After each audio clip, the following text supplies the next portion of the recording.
અમરેલી જિલ્લાની જાફરાબાદમાં સરકારી દવાખાના શ્રીદાન કેમ્પ યોજાયો હતો। આજરોજ તારીખ 15/6/2025ના રોજ આરોગ્ય કેન્દ્ર જાફરાબાદમાં સવારે 10 કલાકેથી બપોરના 1 સુધી શ્રી આરોગ્ય સેવા કરવામાં આવી હતી, જેમાં ઉનાના પ્રખ્યાત ડોક્ટર હાર્દિક ચારણિયા, કાન નાક ગળા ડોક્ટર શ્રેયા ચારણિયા, ચામડી વિભાગ ડોક્ટર ચિંતન ધોળકિયા, આંખનો વિભાગ ડોક્ટર અજય જે જોંગી, સ્ત્રી રોગ નિદાન તેમજ doctor Tapan Dodiya, MD physician આરોગ્ય કેન્દ્ર જાફરાબાદના તમામ સ્ટાફની સાથે લોકોને જરૂરિયાત મુજબ દવા પણ ફ્રી આપવામાં આવે છે, જેમાં જાફરાબાદની જનતા મોટી સંખ્યામાં ઉમટી પડ્યા હતા અને 450 દર્દીએ ભાગ લીધો। આ ફ્રી સેવાનો લાભ લેવામાં આવ્યો હતો। અકબર સૈયદ, જેન્સ, જાફરાબાદ। નમસ્કાર, મારું નામ ડોક્ટર તપન ડોડિયા છે।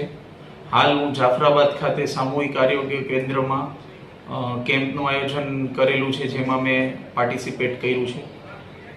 મારું હોસ્પિટલનું ઓપનિંગ 22/6/2025 અને રવિવારના ઉના ખાતે Maruti hospital and critical care unit તરીકે ચાલુ કરું છું। હાલ અમે ખૂબ મોટી માત્રામાં અહીંયા લોકોને જોઈએ છે અને પેશન્ટ્સ બધા જ છે, એનો રિસ્પોન્સ બહુ સારો છે।